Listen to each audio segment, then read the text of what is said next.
नमस्कार दोस्तों, competition exam में आप सभी का एक बार फिर से स्वागत करते हैं। दोस्तों, जैसे कि हम सबको पता है कि सब इंस्पेक्टर की एग्ज़ाम बहुत ही नज़दीक है।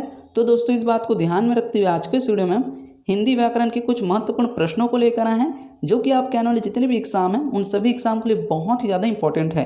तो चलिए दोस्तों, बिना देरी की वीडियो को स्टार्ट करते हैं। दोस्तों, इसके पहले भी मैंने ऐसा ही प्रीलिम्स के लिए प्रैक्टिस सेट बनाकर इस चैनल में अपलोड कर दिए हैं। यदि आपने इस वीडियो को अभी तक नहीं देखा है तो इस वीडियो के आई बटन में उन सभी वीडियो का लिंक आपको मिल जाएगा। उन सभी वीडियो को आप जरूर देखिए, बहुत ही महत्वपूर्ण प्रश्नों को बताया गया है।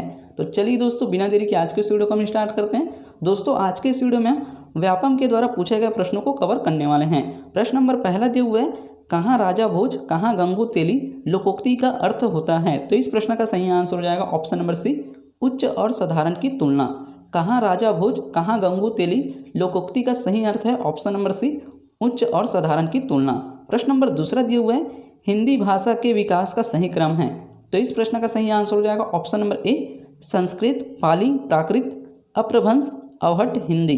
ये इसका राइट आंसर है। तो हिंदी भाषा के विकास का सही क्रम ऑप्शन नंबर ए, संस्कृत, पाली, प्राकृत, अपभ्रंश, अवहट्ट, हिंदी, ये इसका राइट आंसर। चलिए दोस्तों, बढ़ते हैं अगले प्रश्न की ओर। प्रश्न नंबर 3 दिया हुआ है, प्राथमिक स्तर पर भाषा सीखने में भाषा संबंधित कौन सा संसाधन सर्वाधिक महत्वपूर्ण होता है। तो इस प्रश्न का सही आंसर हो जाएगा ऑप्शन नंबर डी, टेलीविजन। प्राथमिक स्तर पर भाषा सीखने में भाषा संबंधित टेलीविजन संसाधन जो है सर्वाधिक महत्वपूर्ण होता है। तो इस प्रश्न का सही आंसर ऑप्शन नंबर डी। प्रश्न नंबर 4 दिए हुए है, बेफिक्री के लिए निम्न में से किस मुहावरे का प्रयोग किया जाता है। तो इस प्रश्न का सही आंसर हो जाएगा ऑप्शन नंबर सी, घोड़े बेचकर सोना। बेफिक्री के लिए ऑप्शन नंबर सी, घोड़े बेचकर सोना, इस मुहावरे का प्रयोग किया जाता है। तो इस प्रश्न का सही आंसर ऑप्शन नंबर सी। इस टाइप के प्रश्न पूछे जा सकते हैं। चलिए दोस्तों, बढ़ते हैं अगले प्रश्न की ओर। प्रश्न नंबर 5 दिए हुए है, निम्नलिखित में से किस वाक्य में सही पद क्रम है। तो कौन से वाक्य में है। तो इस टाइप के प्रश्न आएंगे तो आपको अच्छे से पहले पढ़ना है। तो इस प्रश्न का सही आंसर ऑप्शन नंबर ए, लड़का पुस्तक पढ़ता है। लड़का पुस्तक पढ़ता है, ये वाक्य जो है सही पद क्रम है। तो इस प्रश्न का सही आंसर हो जाएगा ऑप्शन नंबर ए। प्रश्न नंबर 6 दिए हुए हैं, अनुस्वार युक्त शब्द हैं। तो कौन से हैं इसमें अनुस्वार युक्त शब्द। तो इस प्रश्न का सही आंसर हो जाएगा ऑप्शन नंबर सी, अंगूर। दिए हुए ऑप्शन में अंगूर एक ऐसा शब्द है जो अनुस्वार से युक्त है। तो इस प्रश्न का सही आंसर ऑप्शन नंबर सी, अंगूर। चलिए दोस्तों, बढ़ते हैं अगले प्रश्न की ओर। प्रश्न नंबर 7 दिए हुए है, जो कम बोलता है को एक शब्द में कह सकते हैं। तो क्या कह सकते हैं एक शब्द में। तो इस प्रश्न का सही आंसर हो जाएगा ऑप्शन नंबर ए, अल्पभाषी। जो बहुत कम बोलता है उसको हम एक शब्द में अल्पभाषी से संबोधित कर सकते हैं। तो इस प्रश्न का सही आंसर ऑप्शन नंबर ए, अल्पभाषी। प्रश्न नंबर 8 दिया हुआ है, भाषा सीखने का प्रथम चरण है। तो क्या है। तो इस प्रश्न का सही आंसर हो जाएगा ऑप्शन नंबर डी, सुनना। सुनना बहुत जरूरी है, तभी हम किसी चीज़ को बोलना सीख सकते हैं। तो इस प्रश्न का सही आंसर ऑप्शन नंबर डी, सुनना।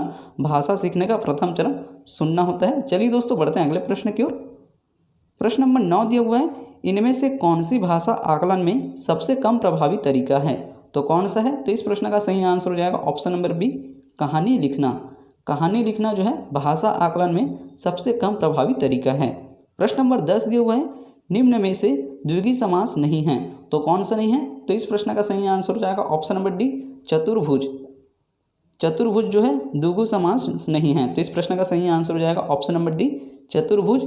इस टाइप के समास से प्रश्न पूछते हैं हर एग्जाम में जो है, बहुव्रीहि समास, द्विगु समास, इनसे प्रश्न परीक्षा में पूछे ही जाते हैं। तो इसको आप अच्छे से पढ़िए। चलिए दोस्तों, बढ़ते हैं अगले प्रश्न की ओर। प्रश्न नंबर 11 दिए हुए हैं, निम्न में से बहुव्रीहि समास युक्त शब्द नहीं है। तो यहाँ पर पूछ रहे हैं नहीं है, तो कौन सा नहीं है। तो इस प्रश्न का सही आंसर हो जाएगा ऑप्शन नंबर सी, सटरस। ये जो है बहुव्रीहि समास युक्त शब्द नहीं है। तो इस प्रश्न का सही आंसर ऑप्शन नंबर सी। प्रश्न नंबर 12 दिए हुए है, निश्चयवाचक सर्वनाम का उदाहरण है। तो इस प्रश्न का सही आंसर हो जाएगा ऑप्शन नंबर ए, रोटी मत खाओ। निश्चयवाचक सर्वनाम का एक उदाहरण जो है ऑप्शन नंबर ए, रोटी मत खाओ, इसका राइट आंसर है। तो इस प्रश्न का सही आंसर ऑप्शन नंबर ए। दोस्तों, इस टॉपिक से भी प्रश्न परीक्षा में पूछे जाते हैं, इसलिए इस टॉपिक को भी आप अच्छे से पढ़िएगा। प्रश्न नंबर 13 दिए हुए हैं, भाषा विकास के प्रमुख चरण क्रमशः निम्न हैं। तो कौन से हैं। तो इस प्रश्न का सही आंसर हो जाएगा ऑप्शन नंबर ए, आंगिक, वाचिक, लिखित, यांत्रिक। ये जो है भाषा विकास का प्रमुख चरण है। तो इस प्रश्न का सही आंसर ऑप्शन नंबर ए। अगला प्रश्न दिया हुआ है, निशाचर का अनेकार्थी शब्द हो सकता है। तो क्या हो सकता है। तो इस प्रश्न का सही आंसर हो जाएगा ऑप्शन नंबर ए, उल्लू। उल्लू जो है निशाचर का अनेकार्थी शब्द है? तो इस बात को आप याद रखेंगे। प्रश्न नंबर 14 का सही आंसर ऑप्शन नंबर ए उल्लू। चलिए दोस्तों बढ़ते हैं अगले प्रश्न की ओर।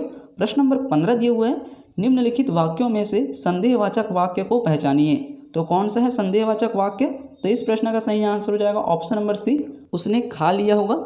ये जो है संदेहवाचक वाक्य है। तो इस प्रश्न का सही आंसर ऑप्शन नंबर सी। इस तरह से दोस्तों आज के इस वीडियो में हमने हिंदी व्याकरण के बहुत ही महत्वपूर्ण 15 प्रश्नों को कवर किए हैं, जो कि आपके आने वाले जितने भी एग्जाम हैं उन सभी एग्जाम के लिए बहुत ही ज़्यादा इंपॉर्टेंट है। दोस्तों इस टाइप के प्रश्न परीक्षा में पूछे जा सकते हैं। आज हमने जितने भी प्रश्नों को कवर किया है ये जो है व्यापम के द्वारा पूछे गए प्रश्न हैं, तो इस टाइप के प्रश्न जो है वापस से पूछे जा सकते हैं। तो ऐसे प्रश्नों को आप अच्छे से पढ़िए। दोस्तों वीडियो अच्छा लगे तो वीडियो को लाइक करें और ज़्यादा से ज़्यादा लोगों में शेयर करें। और अभी तक आपने हमारे चैनल को सब्सक्राइब नहीं किया तो प्लीज़ चैनल को सब्सक्राइब जरूर करें। आने वाले समय में आपको पढ़ाई से रिलेटेड ऐसी यूजफुल वीडियो मिलती रहेगी।